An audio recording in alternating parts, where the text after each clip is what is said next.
ਆਦਿਲ ਜੱਟ ਸਾਹਿਬ ਇਹ ਦੱਸੋ ਵੀ ਰਿਸ਼ਤਿਆਂ ਵਿੱਚ ਅਨਾਜ ਜ਼ਿਆਦਾ ਖਤਰਨਾਕ ਹੈ ਜਾਂ ਕੋਈ ਗਲਤਫਹਿਮੀ? ਦੋਏ ਚੀਜ਼ਾਂ ਹੀ ਖਤਰਨਾਕ, ਅੱਛਾ, ਲੇਕਿਨ ਜ਼ਿਆਦਾ ਖਤਰਨਾਕ ਜਿਹੜਾ ਵੱਡਾ ਜ਼ਹਿਰ ਹੈ ਨਾ ਉਹ ਗਲਤਫਹਿਮੀ ਹੈ। ਸਹੀ।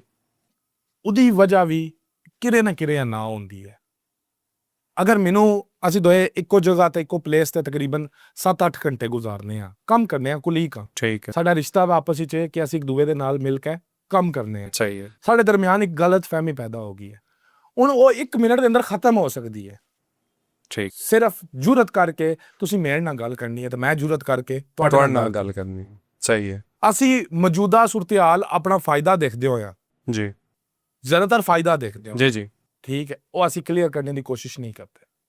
ਹੂੰ, ਔਰ ਉਹ ਅੰਦਰ ਹੀ ਅੰਦਰ ਤੁਹਾਡੇ ਦਿਲ 'ਚ ਫਿਰ ਨਾ ਜਿਸ ਟਾਈਮ ਸਾਨੂੰ ਇੱਕ ਗਲਤਫਹਿਮੀ ਪੈਦਾ ਹੁੰਦੀ ਹੈ ਨਾ, ਫਿਰ ਉਹਦੇ ਨਾਲ ਤੁਸੀਂ ਹਜ਼ਾਰ ਚੀਜ਼ਾਂ, ਕਿਉਂਕਿ ਇਨਸਾਨ ਐਬਾਂ ਨਾਲ ਭਰਿਆ ਹੋਇਆ ਹੈ।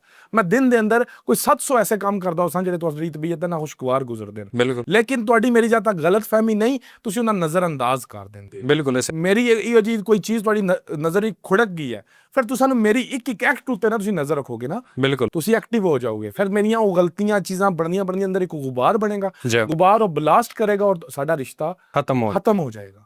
ਸਹੀ ਹੈ।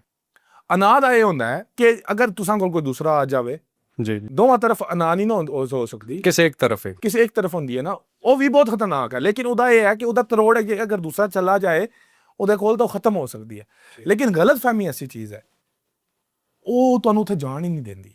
ਤੁਹਾਡੀ ਇੱਕ ਜ਼ਹਿਨ ਬਣ ਜਾਂਦਾ, ਤੁਹਾਡੀ ਇੱਕ ਸੋਚ ਦੇ ਬਾਰੇ 'ਚ ਨਾ ਇੱਕ ਰਾਏ ਕਾਇਮ ਹੋ ਜਾਂਦੀ ਹੈ ਕਿ ਇਹ ਬੰਦਾ ਇਹਨੇ ਇਹ ਕੀਤਾ ਹੈ। ਗਲਤਫਹਿਮੀ ਇੱਕ ਬਹੁਤ ਵੱਡਾ ਜ਼ਾਹਿਰ ਹੈ ਜਿਹੜਾ ਆਹਿਸਤਾ ਆਹਿਸਤਾ ਰਿਸ਼ਤੇ ਖਾ ਜਾਂਦਾ।